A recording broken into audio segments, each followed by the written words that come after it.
तीसरी लहर नहीं आएगी। अब महाराष्ट्र के लोग खुशियां मना रहे हैं, सड़कों पर पटाखे फोड़ रहे हैं, सड़कों पर ढोल और बाजे बजा रहे हैं, क्योंकि महाराष्ट्र पूरी तरीके से कोरोना मुक्त हो गया। ये हम नहीं बोल रहे साहब, ये हम नहीं बोल रहे हैं, ये महाराष्ट्र के राजनेताओं की रैलियां बता रही हैं, ये महाराष्ट्र के राजनीति की आपस लड़ाई में जुटी भीड़ बता रही है। चाहे शिवसेना हो चाहे, दोनों पार्टियां इस समय सड़क पर हंगामा कर रही हैं।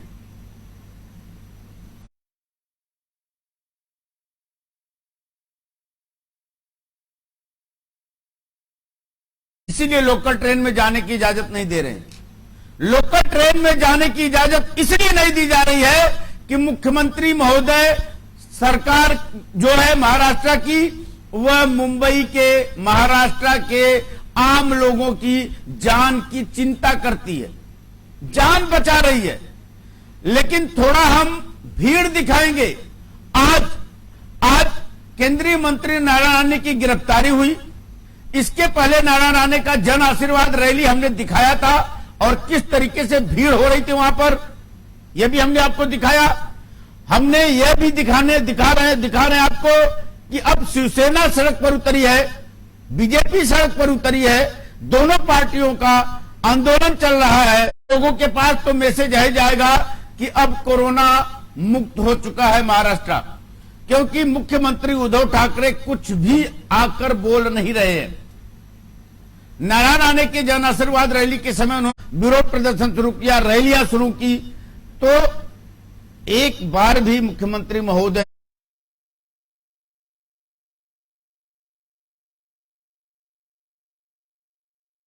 तीसरी लहर मात्र लोकल ट्रेन में जाने वाले लोगों के लिए तीसरी खत्म हो चुका है। अब नेताओं ने पूरी तरीके से यह संकेत दे दिया है कि कोरोना अब पूरी तरीके से समाप्त हो चुका है, अब कोई डर नहीं है। हमारे साथ हम इसी पर आज बड़ी डिबेट करेंगे, लेकिन हम थोड़ा भीड़ का थोड़ा कोरोना जो आज के नाटक का जो भीड़ है, तो हम चाहेंगे भीड़ दिखाई। देखिए भीड़, यह भीड़ है, यह भीड़ शिवसेना की तरफ से की गई है, शिवसैनिकों की भीड़ दिखाई दे रही है। नारायण राणे का पुतला, चप्पलों से हमला, और किसी की भी चेहरे पर मास्क नहीं दिखाई दे रहा है, किसी के भी चेहरे पर मास्क नहीं दिखाई दे रहा है। गरीब जनता को आज खड़ा होना पड़ेगा, आज आम लोगों को खड़ा होना पड़ेगा। जो लोग हमारे पास बराबर मैसेज करते हैं, सवाल करते हैं, सवाल पूछते हैं कि कोरोना नहीं है, कुछ नहीं है, लॉकडाउन है, सरकार केवल हम लोगों को परेशानी है, सरकार की गाइडलाइन नहीं है क्या? किन लोगों को गिरफ्तार किया जाएगा, किन लोगों को पेनल्टी दी जाएगी, किन लोगों से छीन लिया जाएगा। और ये बदस्तूर ये सिलसिला जारी है पिछले 2 वर्षों से कि किस तरह से जनता जनार्दन के जो लोकतांत्रिक अधिकार है, जिनकी दुहाई हमारे माननीय बड़े बड़े उच्च न्यायालय में दी जाती है, हमारे बड़े बड़े नेतागण जिसकी दुहाई देते हैं, सामाजिक कार्यकर्ता दुहाई देते हैं, लेकिन आप इस बात को एहसास कीजिए चतुर्वेदी जी कि जनता के लोकतांत्रिक अधिकार होते क्या है। वास्तव में आज बिल्कुल मैं कह रहा हूं कि लोकतंत्र समाप्त हो चुका है और जनता के लोकतांत्रिक जो अधिकार हैं उनको एक तरह से बंदी बना लिया गया है, उनको बेच दिया गया है और जनता असहाय है। क्यों जनता असहाय? इसीलिए है क्योंकि जनता उसका विरोध नहीं कर रही है। आज आपने ये जो रण संग्राम दिखाया सड़कों पर, ये जो इसके पहले जो नेताओं की रैलियां हो रही थी और ये जो रण संग्राम सड़क पर जारी है, वो बता रहा है कि कोरोना कहां है। आप खोज रहे हैं कि कोरोना का कहां है। आपके साहस को मैं दाद देता हूं चतुर्वेदी जी कि आप इतनी मुखरता से ये जो कोरोना के खिलाफ बोलने पर भी प्रतिबंध है, अगर आप बार बार कोरोना के बारे में कोई बात करेंगे तो आपके आर्टिकल डिलीट हो जाते हैं, वीडियो डिलीट हो जाते हैं, ट्विटर अकाउंट डिलीट हो जाते हैं, फेसबुक अकाउंट डिलीट हो जाते हैं। फिर भी मैं आपके साहस को दाद दे रहा हूं कि आप बदस्तूर कोरोना को खोज रहे हैं। तो ये हकीकत बयान कर रही है, ये जो परिस्थिति बार बार जनता के सामने दिखाई जा रही है कि कोरोना कहां है और कोरोना कब आएगा, कब कोरोना की लहर आएगी, ये सब इन नेताओं के हाथ में है। ये सब उन पूंजीपतियों के इशारे पे काम करने वाली सरकारों के हाथ में है। वो जब चाहेंगे कोरोना को एक हैवान बना देंगे, बहुत बड़ा राक्षस बना देंगे और उसका भय दिखाकर जनता को उसके घरों में कैद कर देंगे, उसके लोकतांत्रिक अधिकारों का हनन करेंगे। और जैसे ही इनकी इच्छा होगी वो कोरोना जैसे गायब हो जाती है कोई चीज, वैसे ही वो कोरोना गायब हो गया है। अब देखिए कहीं कोरोना नहीं दिखाई दे रहा है। जहां जहां पे इस तरह की घटनाएं होती है वहां कोई कोरोना नहीं होता, वहां कोई प्रोटोकॉल लागू नहीं है। प्रोटोकॉल लागू कराने वाले भी प्रोटोकॉल को तोड़ रहे हैं चतुर्वेदी जी। मैं आपके ये जो आपका ये भगीरथ प्रयास कर रहे हैं आप इस चैनल के माध्यम से, मैं फिर से जनता से आग्रह करूंगा कि जनता आइए, आंखें खोलिए, इस डिबेट को देखिए, जो चतुर्वेदी जी आपको दिखाना चाहते हैं उसको देखिए। और फिर से मैं आप सबसे आग्रह करूंगा कि महात्मा गांधी के पद चिन्हों पर चलकर अहिंसा का मार्ग अपनाकर अपने लोकतांत्रिक अधिकारों के लिए खड़े होइए। नहीं तो जैसे ही ये चुनाव की बेला निपट जाएगी फिर से कोरोना की तीसरी लहर आपके सामने हाजिर हो जाएगी जनता और आप घरों में ध्यान कैद कर ले भटकाने जाएंगे। के लिए तो नहीं हो रहा है आनंद उपाध्याय जी। देखिए चतुर्वेदी जी, ये जनता का ध्यान नाकामियों को छुपाने का नया ड्रामा। चतुर्वेदी जी देखिए, चुनाव आने वाले हैं, 4-6 महीने का समय है। भले भरत भाई ने कहा था कि हो सकता है चुनाव पोस्टपोन हो जाएं। ये ट्रायल एंड एरर चल रहा है, ये दोनों पार्टियां ट्रायल एंड एरर कर रही हैं, राज्य सरकार भी और केंद्र सरकार भी, दोनों अपने पक्ष में हवा बनाने में लगी हुई हैं। लोगों की भावनाओं को भड़काने का ये प्रयास किया जा रहा है, लोगों की भावनाओं की आग को जलाकर उसमें घी डालकर ये लोग कितनी आंच लग रही है, पारा कितना चढ़ रहा है, इसका ये लोग निरीक्षण कर रहे हैं। और उसके बाद जैसी परिस्थिति इनको लगेगी राज्य सरकार को या केंद्र सरकार को, फिर वो चुनाव आयोग के माध्यम से अगला कोरोना लाना होगा तो कोरोना ला देंगे और अगर चुनाव कराना होगा तो चुनाव करा देंगे। लेकिन मैं बता दूं चतुर्वेदी जी, जनता पिसती रहेगी, जनता बिल्कुल क्या बिल्कुल ये मिली भगत नौटंकी है, लेकिन जनता पिसती रहेगी। जनता कल भी पिस रही थी, जनता आज भी पिस रही है और आने वाले समय में भी जनता पिसती रहेगी। भरत सिंह जी बताइए, भरत सिंह जी क्या हो रहा है, इसको क्या बोलेंगे आप? नारायण हो या शिवसेना हो, हम किसी बीजेपी और शिवसेना दोनों की बात करते साहब, आपके साथ सत्ता में मुख्यमंत्री जी हैं। एक हफ्ते पहले बोले थे, अभी 22 तारीख को मुख्यमंत्री महोदय जी ने बोला कि हम लॉकडाउन ऐसा ही रहा तो लॉकडाउन फिर लगाना पड़ेगा। और आज कुछ भी नहीं निकल रहा है मुंह से। शिवसेना भी सड़क पर, बीजेपी भी सड़क पर। देखिए थोड़ा किसी के चेहरे पर मास्क दिखाई दे रहा है क्या यहां प्रोटोकॉल नहीं साहब? लोकल ट्रेन में जाने से कोरोना हो जाएगा, लोकल ट्रेन में जाने से कोरोना हो जाएगा। आप जान बचा रहे हैं लोगों की, आप लोगों की जान बचा रहे हैं, बताइए। देखिए चतुर्वेदी जी, किसी भी राज्य का मुख्यमंत्री जो होता है मुख्यमंत्री होता है, अगर उसके बारे में अपशब्द अगर कोई टिप्पणी होती है तो उसका रिएक्शन तो होगा जी। और ये जो आपको दिख रहा है उसी का रिएक्शन है, ये रिएक्शन है, ठीक है, तो रिएक्शन है साहब। तो आपके पास पुलिस है, कार्रवाई करते, आप रोड पर हंगामा क्यों कर रहे हैं? नहीं, देखिए कार्यकर्ता जो होता है, हर अपने नेता का कोई मान सम्मान अगर घटता है, अगर उसके ऊपर कोई आक्षेप आता है तो सभी कार्यकर्ताओं के मन में एक आक्रोश होता है, वो आक्रोश आपको दिख रहा है। बिल्कुल सही, आक्रोश होता है, मैं मानता हूँ आक्रोश होता है। क्या उनके लिए कोरोना नहीं है साहब? नहीं, कोरोना तो सबके लिए है, कोई थोड़ी नहीं है कि वो भाजपा के लिए अलग है, शिवसेना के लिए अलग है, कांग्रेस के लिए अलग है, वो सबके नहीं वो सबके लिए होता है। लेकिन आपके कारनामों का भुगतान जनता क्यों भुगते, मेरी समझ में नहीं आ रहा साहब। देखिए ऐसा है कि मैंने फिर कहा, एक्शन का रिएक्शन होता है और जब एक्शन का रिएक्शन होता है तो कोई मास्क वास्क नहीं देखता है कि मैं मास्क पहन के रिएक्शन। ये जो हो रहा है ना, ये मारामारी हो रही है और मारामारी कोई मास्क पहन के और मास्क लगा के और मास्क ओढ़ के नहीं करता है। वो निकला है, वहाँ मारामारी कर रहा है, किसी का मास्क जा रहा है, किसी का सर फूट रहा है। तो महाराष्ट्र में मारामारी कर सकते हैं लेकिन नौकरी नहीं कर सकते। नहीं, मैंने फिर कहा ना कि आप डाइवर्ट किसी विषय पे डाइवर्ट मत करिए। मैंने कहा कि ये एक मुख्य जनता की बात करता हूं, मैं सिर्फ जनता की बात, राजनीतिक तौर पर नहीं साहब, जनता किस लिए परेशान है आप बताइए। मुझे आपके द्वारा सूचित किया गया है कि आज जो नारायण राणे को गिरफ्तार किया गया उस पर डिबेट है। जी। मैं कोरोना पे डिबेट करने नहीं आया हूं जी। मैं राणे के विषय पे डिबेट करने के लिए अगर पूछना है तो पूछ लीजिए। मैं कोरोना के विषय में मैंने हमेशा कहा है, हम 6 महीने से डिबेट कर रहे हैं, इस पे कोरोना पे कर रहे हैं। आप अगर राणे वाले विषय ये नहीं, ये नारायण राणे का जो उत्पात चल रहा है दोनों पार्टियों का, क्या ये सही है? तीसरी लहर इससे नहीं आएगी? एकदम नहीं, तीसरी लहर जरूर आएगी और इससे ज्यादा आएगी। इससे ज्यादा ये लोग इसी तरह से इसके लिए दोषी कौन होगा? करेंगे। इनके लिए दोनों दोषी हैं। भाजपा भी दोषी है, उसमें शिवसेना भी दोषी है। लेकिन आप समझिए, एक राज्य का मुख्यमंत्री और एक केंद्र का मंत्री बनते ही आपको इतना माजा गया, आपको इतना जो है दुश्मनी दिख रही है। तो मतलब कि मुख्यमंत्री को थप्पड़ मारना चाहिए। मंत्री और मुख्यमंत्री, सुनिए, केंद्रीय मुख्यमंत्री और मुख्यमंत्री के झगड़े में लाखों लोगों की जान ले लेंगे कोरोना से। मैं फिर कह रहा हूं, आपसे पहला आपको पूछा तो मैंने तुरंत उसको कहा कि ये दोनों पार्टियों की गलती है। क्या ये दोनों पार्टियों को इस विषय पे सोचना चाहिए। आप बताइए, आप कांग्रेस की सत्ता में है।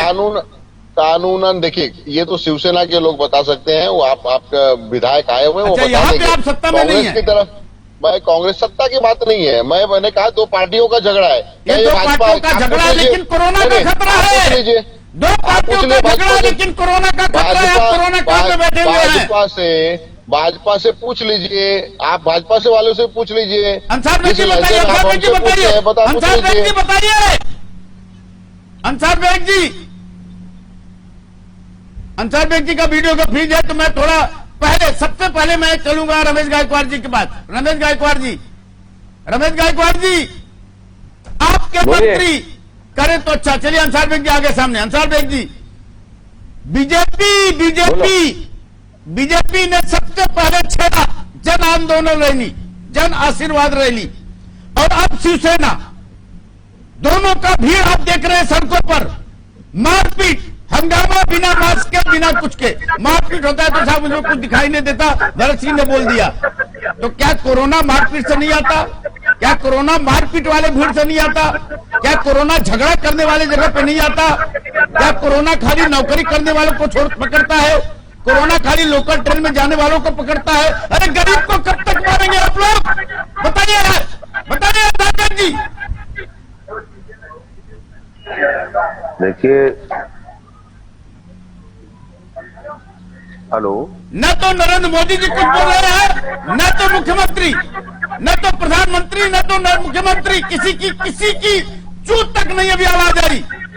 कोरोना की तीसरी लहर, अभी एक कल ही प्रधानमंत्री ने चेतावनी दिया, तीसरी लहर सितंबर में आने वाली है। 5 लाख लोग रोज बीमार होंगे। ये उनकी दवा चल रही है, ये दवा चल रही है, हॉस्पिटल की व्यवस्था हो रही है, ऑक्सीजन प्लांट लगाए जा रहे हैं।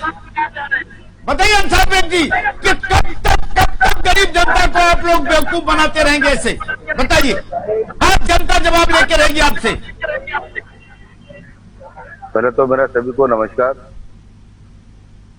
और देखिए, लहर तीसरी, चौथी, 5वीं वो तो आएगी, लेकिन जो ये हो रहा है ये बिल्कुल गलत है। ऐसा नहीं होना चाहिए, चाहे कोई भी पार्टी का नेता हो। मैंने कल भी ये बात कही थी कि भाषा की एक मर्यादा होनी चाहिए, इसमें कोई दो राय नहीं है। हमेशा आदमी को एक बैनर लगाइए साहब, बैनर लगाइए, भाजपा निषेध, भाजपा निषेध। शिवसेना वाले शिवसेना का बैनर लगाए, कांग्रेसी भरत सिंह जी शिवसेना निषेध।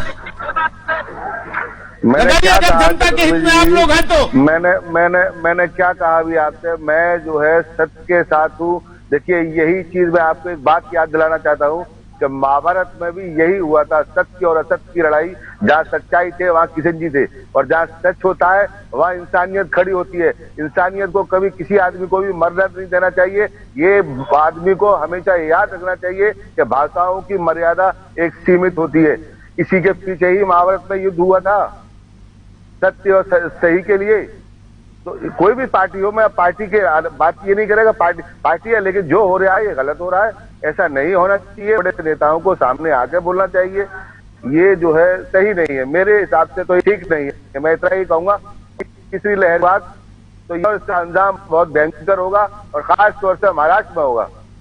देखिए सर बिजली, हम ये नहीं जानते कि क्यों हो रहा है, हमें नहीं बोलना चाहते, जानते थे कि बात सब जानते हैं कि नारायण राणे ने मुख्यमंत्री महोदय के ऊपर एक थप्पड़ जैसा इस्तेमाल शब्द का किया था, जो भी किया, जो भी आप शब्दों का एक भाषा की मर्यादा को उन्होंने तोड़ा और उसके चलते सशुल्कों का गुस्सा फूटा, ठीक है। लेकिन अब ये जो हंगामा सड़कों पर चल रहा है, अरे आपके पास सत्ता है, आप सरकार में है, सरकार में क्या साहब। कहा, जो कहते हैं ना, जो पेड़ वजनदार होता है वो हमेशा झुकता है, अकड़ता नहीं है। अकड़ोगे तो टूट जाओगे। सरकार का भी घमंड है कि सरकार अपने आप को एक घमंड में रख रही है कि जिसको चाहे उसको अंदर कर दो, ठीक है भाई, कानून कोई चीज है, कानून आपका किसका घमंड है, आपको किसका घमंड है? हम तो वही ईश्वर से डरने वाले लोग हैं, भगवान से डरने वाले लोग हैं। तभी आप मुख्यमंत्री महोदय के लिए ऐसी भाषा बोलेंगे, सरकार से, तभी आप मुख्यमंत्री महोदय के लिए ऐसी भाषा बोलेंगे। नहीं, देखिए, मैंने सुना है, अभी तक मैंने वो बयान सुना नहीं है, लेकिन किसी ने बताया है मुझे, इसी के ऊपर तो अरेस्ट हुए हैं, अभी सुनना क्या है? आग लगेगी तो धुआं उठेगा।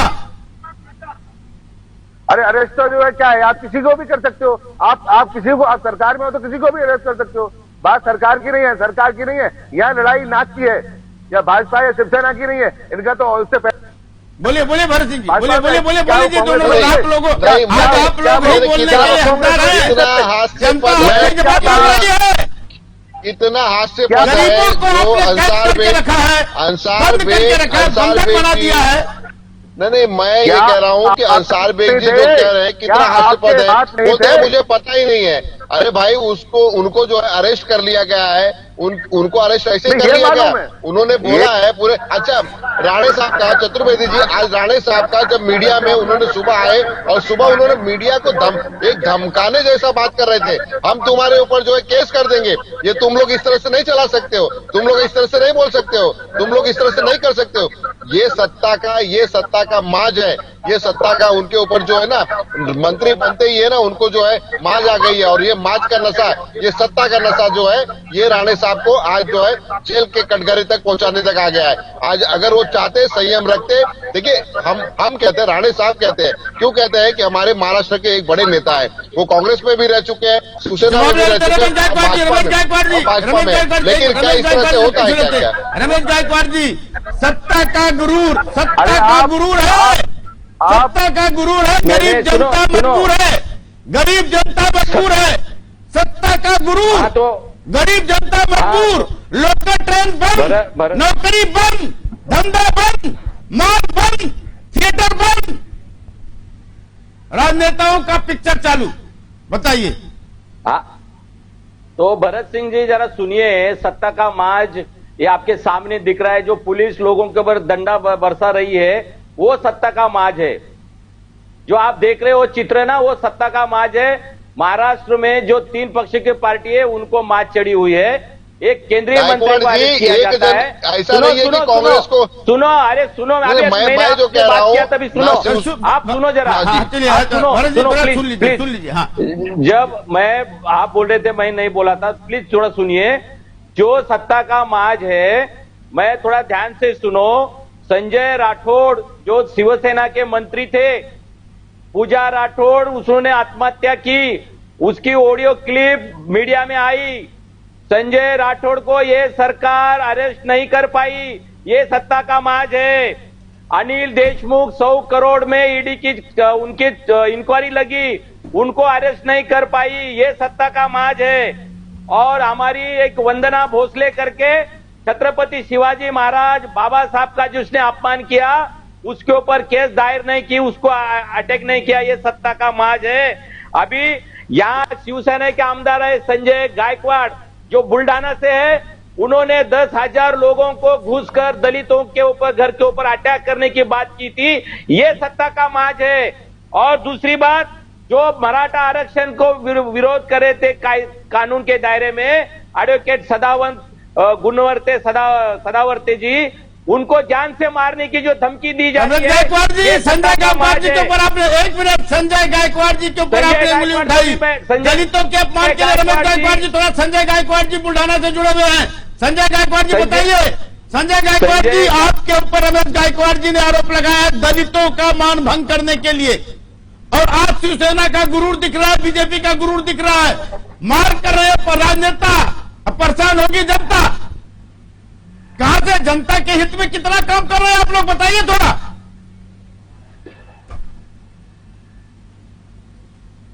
संजय गायकवाड़ जी बोलिए। संजय गायकवाड़ जी चलिए, जैसे आते रमेश गायकवाड़ जी बोलिए। संजय गायकवाड़ जी सुन रहे होंगे, वीडियो उनका फ्रीज हुआ है। रमेश गायकवाड़ जी, संजय गायकवाड़ जी से जवाब जरूर लेंगे आपके बातों का। संजय जी से जवाब लो, वो शिवसेना के विधायक है। हर एक बात वो दलितों को पर 10,000 गुंडा लेकर दलितों की बस्ती जलाने का काम करने की बात करते हैं। संजय गायकवाड़ को अरेस्ट क्यों नहीं किया गया? नारायण राणे साहब ने बोला कि मैं अगर वहां रहता तो थप्पड़ मारने, ये अगर उन्होंने किया है तो गलत है। मैं नारायण राणे साहब के वक्तव्य का मैं समर्थन नहीं करूंगा, लेकिन ये शिवसेना के जो मंत्री है, शिवसेना के जो आमदार है, ये जानबूझकर गुंडागर्दी करने का काम करते हैं। और महाराष्ट्र में ये अराजकता मनाने का, लोगों को मारने का काम करते हैं, लोगों की बस्ती जलाने का काम करते हैं, दलितों को पानी देने से मनाही करते हैं। ये सत्ता का माज है। कितने मंत्रियों को पर अरेस्ट वारंट किया है मेरे को बता, जो कांग्रेस के, राष्ट्रवादी के है और शिवसेना की जो सत्ता है। संजय राठौड़ को क्यों अरेस्ट नहीं किया गया? एक औरत, एक लड़की के ऊपर बलात्कार होता है, उसको जान से मारने की कोशिश करती है, लेकिन फिर भी संजय राठौड़ आज घूम रहा है। ये सत्ता का माज है, मैं कहना चाहता हूं। चलिए बोले भरत सिंह जी जवाब दे दीजिए। भरत सिंह जी जवाब दीजिए, कमलेश साहब के पास जाएंगे। एक लाइन थोड़ा, कमलेश साहब जी इंतजार कर रहे, जल्दी बोलिए थोड़ा सा। कल ही चतुर्वेदी जी, मैं आपके चैनल पे खुल के कह दिया था कि जिस तरह से राणे साहब बोल रहे हैं, ये उनको कहीं न कहीं भारी पड़ेगा। और कल ही शाम को उन्होंने थप्पड़ वाली बात कर दी। उनको संयम, सत्ता में भी बैठे हैं और रोड पर भी घूम रहे हैं। बोलने दीजिए रमेश भाई, आप बोले तो मैं नहीं बोला, अभी मैं बोल रहा हूँ, जरा सुन लीजिए फिर जवाब दे दीजिएगा। मैं कह रहा हूं कि कम से कम राणे साहब केंद्र के मिनिस्टर हैं, पूर्व मुख्यमंत्री रह चुके हैं, उनको इस तरह से इस भाषा का उपयोग नहीं करना चाहिए था। और आज जो सड़कों पे हो रहा है, ये भी उचित नहीं है। कोरोना काल में ये भी उचित नहीं, इस तरह से नहीं होना चाहिए। मगर राणे साहब को कहीं ना कहीं मंत्री बनते ही ये उनको नशा जैसे एक नशा चढ़ता है कि मैं एक मंत्री हो गया हूं तो मेरा कोई कुछ बिगाड़ नहीं सकता। लेकिन वो भूल गए कि महाराष्ट्र में 3 पक्षों की सरकार है और अगर इस तरह से किया जाएगा तो उसका भुगतान उनको भुगतना पड़ेगा। 3 पक्षों की सरकार है, 3 पक्षों की सरकार है। कमलेश साहब जी 3 पक्षों की सरकार है, इसलिए दादागिरी करेंगे सड़कों पर उतर करके। जनता मरे तो मरे, जनता को लॉकडाउन में लग देंगे, जनता को तो लॉकडाउन में रखा जाएगा और नेता लोग मारपीट करेंगे। कमलेश साहब जी, कोरोना की तीसरी लहर का खतरा भगाया जा रहा है। चतुर्वेदी जी, आप सभी को नमस्कार जी। मैं अपना वक्तव्य चालू करूं उसके पहले आज मेरे को एक व्हाट्सएप आया है, वो व्हाट्सएप में आप सभी के साथ और अपने दर्शकों के साथ शेयर करता हूं और उसमें एक छोटा सा बदलाव भी मैं कर लेता हूं। मैसेज ये है, ब्रेकिंग न्यूज है कि 3rd wave of Covid has been postponed as all media house are busy covering Afghan crisis and, अब ये मैं जोड़ता हूं, महाराष्ट्र क्राइसिस। ठीक है, आप बता दीजिए मतलब क्या होता है, मतलब बताइए, सीधा सीधा बात करिए, सीधा सीधा। चलिए, पढ़ने की जरूरत नहीं है, क्या बताइए। बस तो वही है कि तीसरा वेव के बारे में अभी सारी खबरें सारी चैनलों ने बंद कर दी है। अभी सबसे लिए इम्पोर्टेंट अफगान क्राइसिस और महाराष्ट्र क्राइसिस है। जब नए कोरोना वेरिएंट की डेट आएगी तो हम आप लोगों को दिखा देंगे। इस देरी के लिए क्षमा चाहते हैं। ये एक मैसेज है, ये जनता का मैसेज, जनता की आज की मानसिकता क्या है, लोगों के मन में राजनेताओं के बारे में क्या कल्पना है, ये मैसेज बता देता है।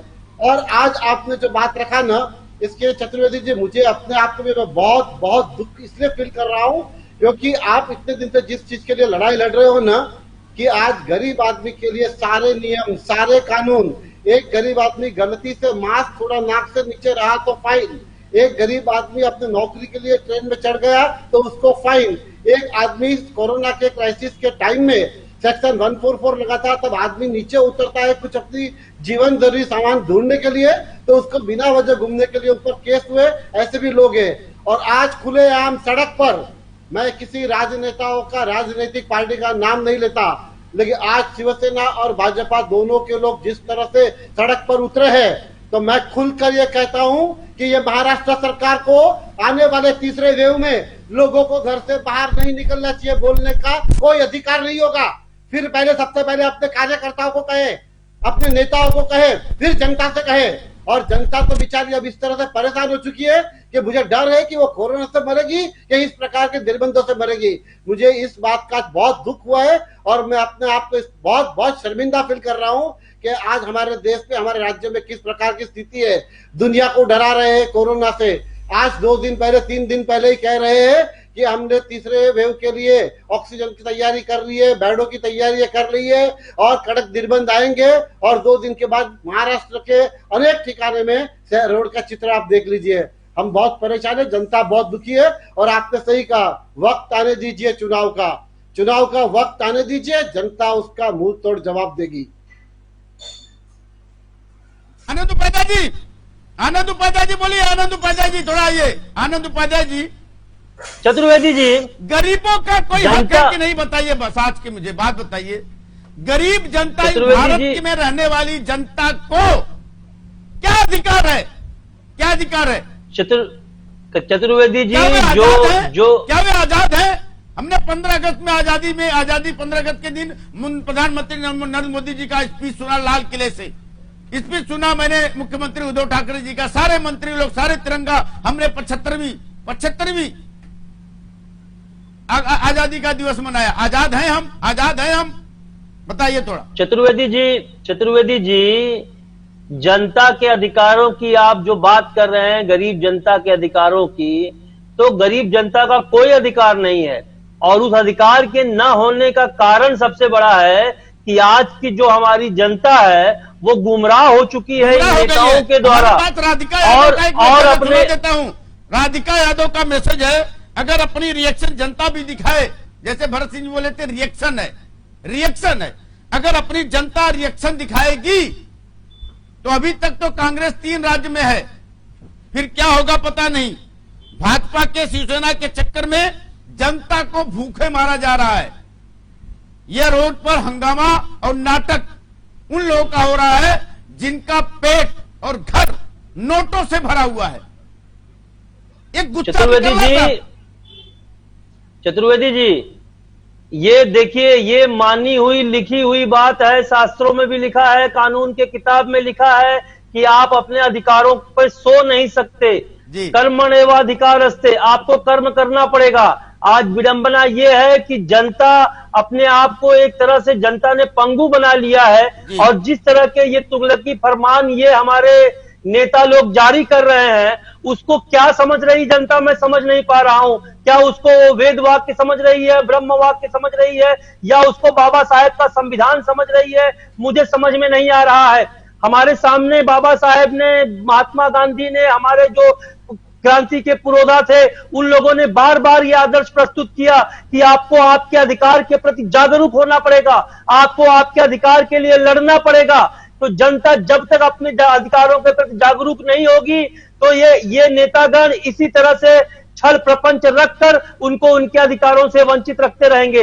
हमारे बड़े भाई कमलेश भाई ने एक बात कही कि जनता इनको चुनाव में बताएगी। मैं परेशान इसलिए हूं चतुर्वेदी जी कि जनता किसको बताएगी, आखिर जनता किसको चुनेगी? आज ये जो सारी पार्टियां हैं, ये सब हमाम में नंगी हैं, ये सब एक ही थैली के चट्टे बट्टे हैं, एक दूसरे से मिले हुए हैं। आप किसको वोट देंगे?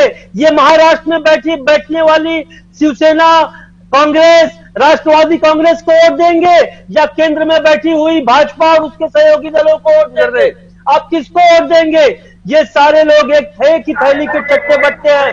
इन नेताओं को जनता जब तक इनकी औकात नहीं दिखाएगी तब तक जनता अपने अधिकार से इसी तरह वंचित रहेगी।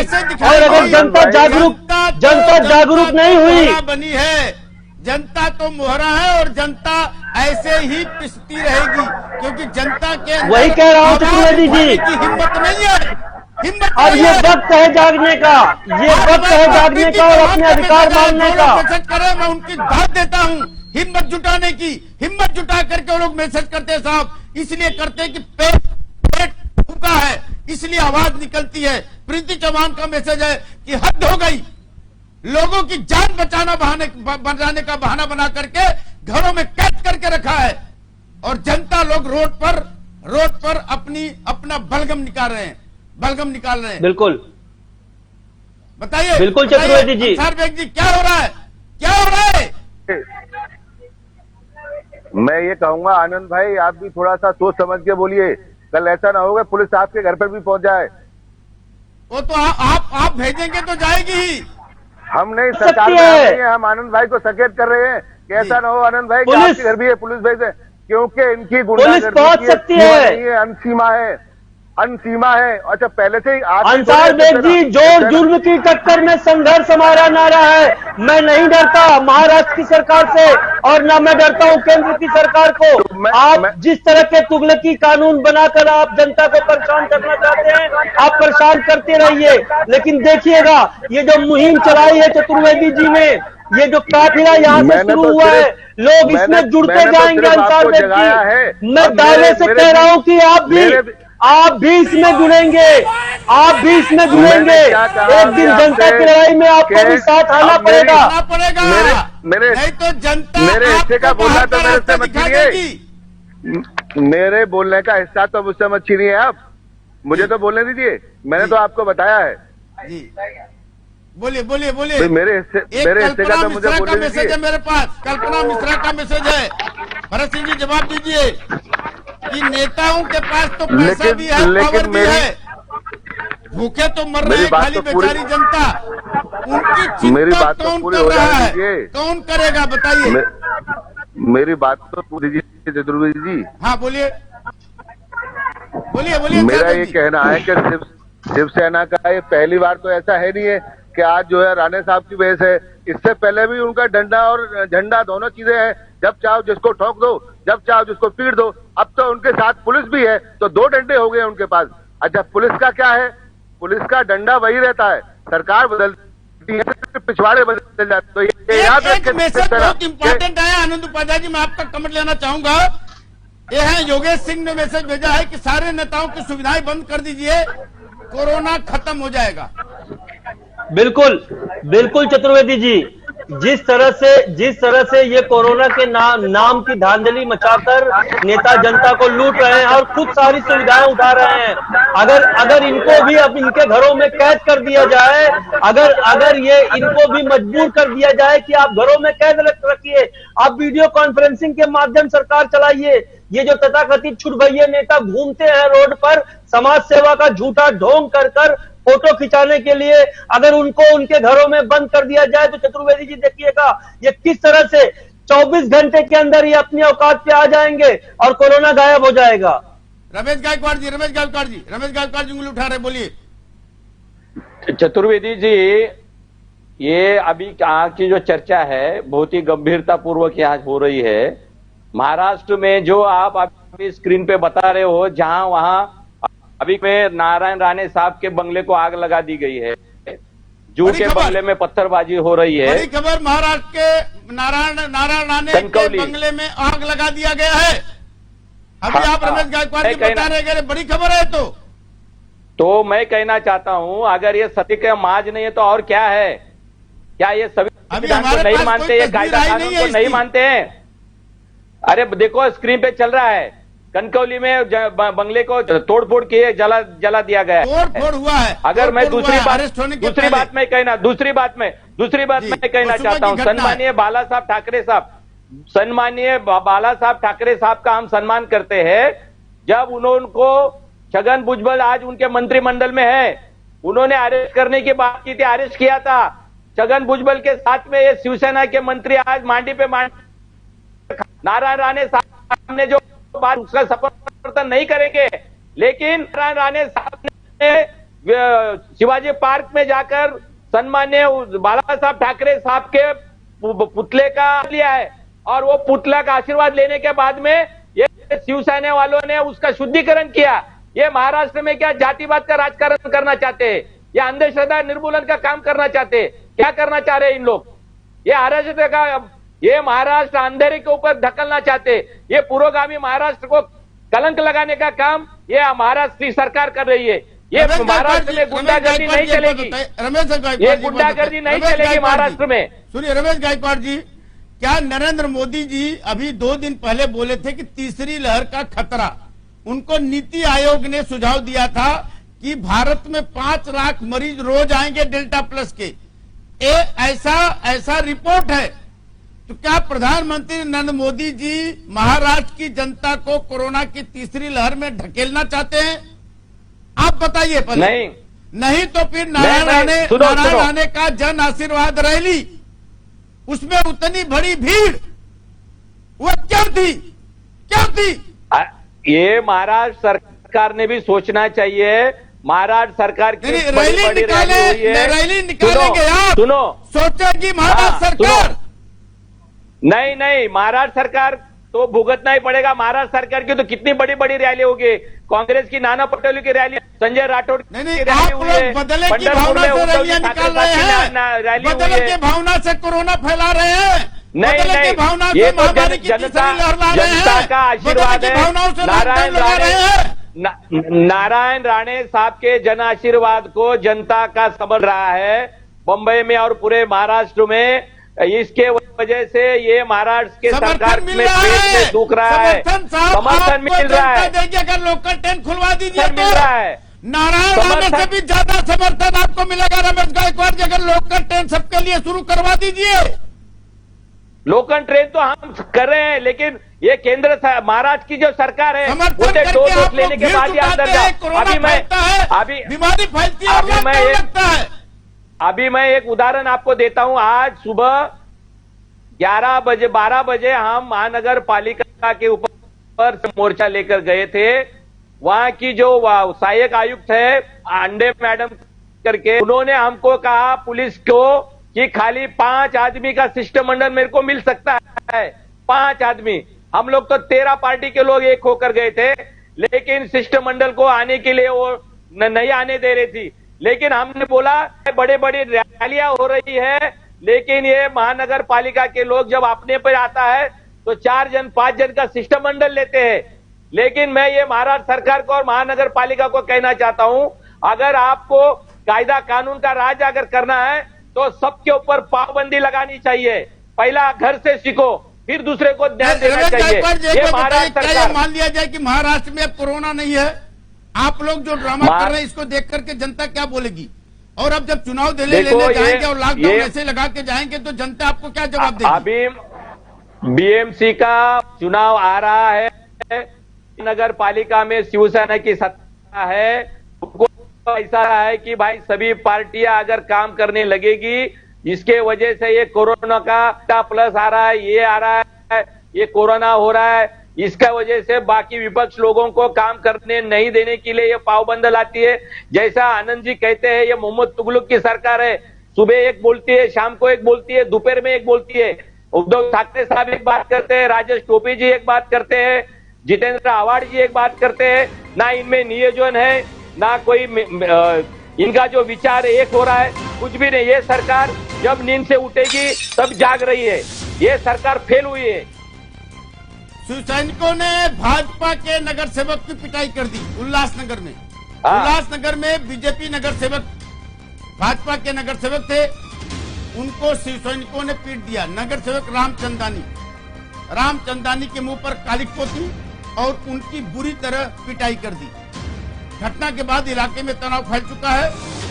कोरोना से लड़ने का नया तरीका, नगर सेवक, भाजपा के नगर सेवक रामचंदानी को पूरी तरीके से शिवसैनिकों ने पीटा, मुंह पर कालिक पोती और पिटाई की। गलती नारायण राणे भुगत रहे हैं, नगर सेवक, गुस्सा फूट रहा है शिवसैनिकों का। लॉकडाउन की चेतावनी मुख्यमंत्री जी दे रहे हैं। जनता के लिए लोकल ट्रेन बंद है और कार्यकर्ताओं का सड़क पर हंगामा चल रहा है। कोई कालिक पोत रहा है, कोई मुर्गी लेके आ रहा है, कोई बिल्ली लेके आ रहा है, कोई रोड जाम कर रहा है, कोई चक्का जाम कर रहा है, कहीं लाठी बरत रही है। कोरोना ऐसा लग रहा है कि महाराष्ट्र में अब नहीं है। नगर सेवक की बुरी तरह पिटाई, भाजपा नगर सेवक रामचंदानी की बुरी तरीके से पिटाई। थोड़ा आनंद उपाध्याय जी के एक कमेंट लेंगे, क्या बोलेंगे साहब इस सबको? इस सबको क्या बोलेंगे? थोड़ा में कमेंट भरत सिंह को बोलना है, हमारा आने का समय हो चुका है। बिल्कुल बिल्कुल बिल्कुल भरत सिंह जी दिल खोलकर जितना बोलना चाहे बोले, हमारे बड़े भाई गायकवाड़ साहब जितना बोलना है बोले, अंसार बेग जी वो जितना बोलना है बोले, मुझे कोई आपत्ति नहीं है। चतुर्वेदी जी इस बात से भी आपत्ति नहीं, जो रण संग्राम जारी है जारी रहने दीजिए, और लोगों को आप इस पक्ष वालों को पीटिए, आप उस पक्ष वालों को पीटिए, चलने दीजिए, हमको कोई तकलीफ नहीं है। सिर्फ आप सबसे हाथ जोड़ के निवेदन है कि हम लोगों को लोकल ट्रेन में जाने दीजिए, हमको हमारा रोजगार करने दीजिए, हमारा काम धंधा करने दीजिए। आप लोग राजनीति करिए, हम आपको फिर वोट देंगे, फिर सबको कहीं न कहीं चुनकर बिठा देंगे, हमको जीने दीजिए बस। लोकल ट्रेन खुलवा दीजिए, आपको सारी गलती माफ है, सारी गलती माफ है। सड़क पर खूब हंगामा करिए, जनता आपको वोट देगी। लोकल ट्रेन साहब आपकी सत्ता में भागीदारी है। अपने नेताओं को बोलिए, मंत्रियों को बोलिए कि पूरी जनता मुंबई की आपके साथ हो जाएगी। लोकल ट्रेन में हम लोगों को जाने की इजाजत दे दीजिए। जान बचाना है, ये बहाना जो बना रहे हैं, ये नाटक जो कर रहे हैं, जो ड्रामा कर रहे हैं, ये सड़क पर हुआ हंगामा ये बता रहा है कि केवल एक नाटक चल रहा है। रमेश भाई, मैं आपको एक मुफ्त में करोड़ों की सलाह देता हूं कि नारायण राणे जी जो आपने अपने पार्टी में शामिल किया है, इनका इतिहास देख लीजिएगा। जहां जहां जिस पार्टी में रहे उस पार्टी को डुबो के आए हैं। पहले सेना को डुबोए, उसके बाद कांग्रेस को डुबोए, अब उसके बाद अब नंबर आपका भाजपा का है। तो मैं आपसे निवेदन करूंगा कि अपनी पार्टी को अगर बचाना है तो राणे साहब को तुरंत जो है पार्टी से निकाल दीजिए, क्योंकि ये इसी तरह से जो है इसी तरह से वक्तव्य करेंगे, इसी तरह से जो है ये बोलेंगे, और कहीं ना कहीं वो भाजपा को नुकसान होगा। ये मैं बहुत आपको चेता रहा हूं, क्योंकि अगर आप इनको नहीं निकालोगे तो भाजपा की यही स्थिति रहेगी और नरेंद्र मोदी जी को कुछ न कुछ सोचना पड़ेगा। और इसी के विषय पे शायद आज शिवसेना के एक सांसद ने एक सलाह आप अपने मुख्यमंत्री महोदय को भी दे दीजिए। बता दीजिए, आप बता दीजिए, मैं जरूर बता दूंगा, आप बता दीजिए। जब अगर शिवसेना के भीड़ से कोरोना नहीं हो रहा है तो लोकल ट्रेन क्यों बंद कर रहे हैं? जी एकदम मैंने देखिए, मैं आपको कह रहा हूँ कि लोकल ट्रेन मैं जरूर आपके आज मैं ट्वीट करके उनको दे दूंगा। मैं एक चीज और बता दूं, मैं आपको चतुर्वेदी इतना ही कहूंगा कि नारायण राणे जी जिस पार्टी में गए हैं उस पार्टी को डुबो के आए हैं। मैं रमेश गायकवाड़ जी को मैं गायकवाड़ जाएंगे, लोकल ट्रेन चालू अब चतुर्वेदी जी मेरे हक का तो बोलने दीजिए, आप बात कर ले, मैं बता दूंगा, मैंने कह दिया ना, मैं बता दूंगा।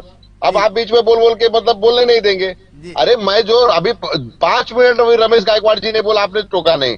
मैं कह रहा हूं कि मैं ये कह रहा हूं कि राणे साहब जिस पार्टी में गए उस पार्टी को डुबो दिए। मैं ये कहता हूं कि भाजपाइयों समझ जाओ, अभी भी ये मौका समझ जाओ। अगर इसी तरह से इनको पार्टी में रखोगे तो ऐसा होगा कि जो वोट तुमको मिलने वाला है वो वोट भी तुमको नहीं मिलेगा, और उसके बाद में हमारी तीनों पार्टियों की सरकार बनेगी और लोकल भी चालू होगा। कोरोना को भी हम ही खत्म करेंगे पहले, आप उसकी चिंता मत करिए। और जो इस तरह से हमारी पार्टी के किसी भी नेता को, खास करके मुख्यमंत्री को इस तरह से भाषा में जवाब देगा और बात करेगा तो उसको मुंह तोड़ जवाब मिलेगा, और उसका मुंह तोड़ जवाब मिला है। देख लीजिए, पुलिस उसको उठा के लेके गई है। मैसेज आए आपके लिए, कभी भी नहीं आएगी ये सरकार अगर लोकल ट्रेन नहीं खुलेगा तो। देखिए, लोकल ट्रेन तो आखिर हम ही खोलेंगे, केंद्र की तो खोलने वाली नहीं है, आखिर लास्ट में हम ही खोलेंगे। आप चिंता मत लीजिए, आप चिंता मत, हमने बंद किया है, हम लोगों की जान को बचाने के लिए बंद किए हैं, और वक्त आने पे हम खोल देंगे। और यही जनता है, यही जनता भर भर के वोट जो है हमारी महाविकास आघाड़ी सरकार को देगी। आप इसका चिंता मत करिए। अब आप भाजपा की चिंता करिए, आप भाजपा की चिंता करिए, राणे जी की चिंता करिए। सड़क पर नौटंकी, कोरोना आ जाएगा, जान बचा रहे हैं, नाटक कर रहे हैं, मारपीट हो रही है, ड्रामा चल रहा है, एक्शन कैमरा सब कुछ चल रहा है सड़क पर, कालिक पोती जा रही है, मारपीट हो रहा है, बिल्ली नचाई जा रही है, मुर्गी उड़ाया जा रहा है, लेकिन लोकल ट्रेन के लिए बिल्कुल परिंदा भी पर नहीं मार पाएगा। चारों तरफ से तालाबंदी, घेराबंदी, 2 डोज वालों के लिए जाने की इजाजत, वैक्सीन मिल नहीं रही है, सरकारी महकमे से वैक्सीन गायब। डोज के बगैर जा नहीं सकते। रमेश गायकवाड़ जी एक लाइन बोलिए, क्या बोले, बस हमारे हम जाएंगे, अब इजाजत चाहेंगे, बोलिए रमेश गायकवाड़ क्या बोल रहे हैं। जो हमारे कांग्रेस के प्रवक्ता बात कर रहे हैं करोड़ों कि का भाई सलाह दिया नारायण उन्होंने राणे आपको। सुनो, हाँ, तो मैं उनको जरा सलाह दे रहा हूं। जो चलिए, आप एक शिवसेना सलाह है, दे शिवसेना, आज शिवसेना को संजय राउत डुबाएंगे। अभी पैनलिस्ट में आए थे, संजय गायकवाड़ डुबाएंगे और संजय राठौड़, ये 3 एसेस शिवसेना को लेकर डूबने वाले हैं। संजय राठौड़, संजय राउत और संजय गायकवाड़, ये 3 एस संजय शिवसेना को डुबाएंगे। और दूसरी बात मैं कहना चाहता हूं, सुनो, हाँ, कांग्रेस से बता रहा हूं मैं कि ये सेना कैसे डूबेगी। और दूसरी बात, नारायण राणे साहब को जो अरेस्ट किया गया है, चतुर्वेदी जी, एक सर्वसामान्य आदमी अगर उसके खिलाफ पुलिस स्टेशन में जाकर कार्रवाई होती है तो पुलिस 4 घंटे बाद दूसरे दिन आती है, आती नहीं है पुलिस, उसको पकड़ती नहीं है। लेकिन केंद्रीय मंत्री होने के बावजूद, वो ज्येष्ठ नागरिक होने के बावजूद भी उनको तुरंत अरेस्ट कराने का काम ये जो सरकार कर रही है, ये इनके पेट में आग लगी है। मंत्री को थप्पड़ मार दूंगा। एक केंद्रीय मिनिस्टर लेवल का व्यक्ति ये कहता है कि थप्पड़ मारूंगा। रमेश भाई, ये उचित नहीं है, ये उचित नहीं है। इसका खंडन आपने भी किया है, इसका खंडन जो है फडणवीस साहब ने भी किया है, इसका खंडन चंद्रकांत पाटिल ने भी किया है, इसका खंडन हम भी करते हैं। इस तरह से वक्तव्य नहीं करना चाहिए। अभी जो नगर सेवक को जो मार पिटा रहा है, उल्लासनगर के लोगों नगर सेवक को मारा है, वो क्या सही है? ये उचित नहीं है, बंगले को आग ये उचित नहीं है, तो फिर आपके सरकार को उचित बोलो। नहीं। मैं उद्धव जी, मैं मुख्यमंत्री साहब को, सुनो, मुख्यमंत्री साहब को मैं नम्र निवेदन कर रहा हूं, आप बाबा साहब और छत्रपति शिवाजी महाराज के विचारों से अगर भरोसा करते हो तो महाराष्ट्र में गुंडागर्दी बंद करो और जो कायदा का कानून है, कायदा जो चल रहा है उसका राज्य करो। ये गुंडागर्दी बर्दाश्त नहीं होगी और कई दिनों के बाद हजारों लाखों लोग ये सरकार के खिलाफ रास्ते पे उतरेंगे, हजारों लाखों करोड़ लोग ये सरकार के खिलाफ उतरेंगे। गुंडागर्दी नहीं साहब, जनता को चाहिए उसका हक, उसका हक। हमारे पास मैसेज सिर्फ यही आते हैं, साहब घरों में तो हम बंद हैं, तो घरों में बंद हैं तो आप लोग टीवी खोलिए, मोबाइल खोलिए, डेटा आपको मिल रहा है, उस पे जनता के इस ड्रामे को, नेता के